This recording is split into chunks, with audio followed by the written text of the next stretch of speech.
Okay guys, so we're keeping it going with our video series, trying to give parents a bit of an intro into Jiu Jitsu and what it's about. This week's class is on back control, or what we call it with the kids is backpack. So I'll show you the finished position, which is as we get down to the mat here. I'm going to have what we call a seat belt, which is over and underneath the arm. And the reason that this is a superior control to, say for example, underneath here, or over the top here with two hands, is because if I go underneath with both hands, I can't attack Grant's neck. Okay, so I can't get up here to go for chokes or even arm locks. And if I'm over with the two here, you can see that Grant can kind of slither down or even just rotate left and right very easily. But when I go over here like this, I can put my head in here as part of the position. Can't move downwards because of this. I can force downwards, I can lift upwards, and it's really good control from there. The second part of the equation is the hooks. Now, here's one to show if your young fella or your little girl is going for competition or tournaments. This is one of the only back control positions that scores the points. So back control is worth 4 points in competition. But if one hook is off, okay, or on here or anything like that, it doesn't score the points. Or if my feet are crossed, it doesn't score points.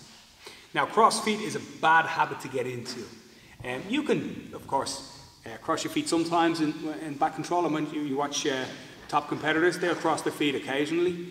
But the problem is that if I cross my feet, you're going to see that I don't have hooks inside his legs to control his hips. And instead, if we go here, you can see that Grant's legs are relatively free and he can start to spin. If he does this, and without my back control, you can see that his hips can't move. So that's a bad habit here. As they get older, you can also get footlock from here, which is pretty nasty. Which is that foot here. Yeah, you're the foot. Yeah, you go. Oh, no, that one. Oh, you're right. Go do it again. Which is a nasty footlock. Don't mind me. Just get my left and my right mixed up. And it's not a good habit to get into. So make sure hook and hook, no crossed feet, okay, and both hooks in, no one hook out. Well, let's have a look at what we're going for here. So let's piece together our last few weeks so we can, let's see, what did we do? We hit them with the single leg takedown a couple of weeks ago. Sat our opponent down, and a couple of weeks ago, just a week before that, we spoke about passing the guard, getting by our opponent's guard. And now we're going to slide to mount.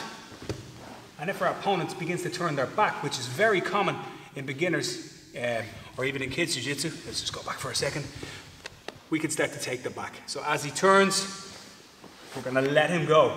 So usually what happens is whoop, you might fall off here if you try to resist the roll. Instead, we just let him roll, shift to our foot, attach our seat belt, and now we can go to the two hooks and on the back. Older kids, from pee-wee up, will start to learn submissions using the collar. But younger kids are just going to learn to hold the backpack position and maintain it. Okay, so that's back control. A little sort of short video on that. We'll keep going with these each week, so I hope you enjoy them. If you have any feedback or anything like that, please be sure to drop us a line. Thanks very much.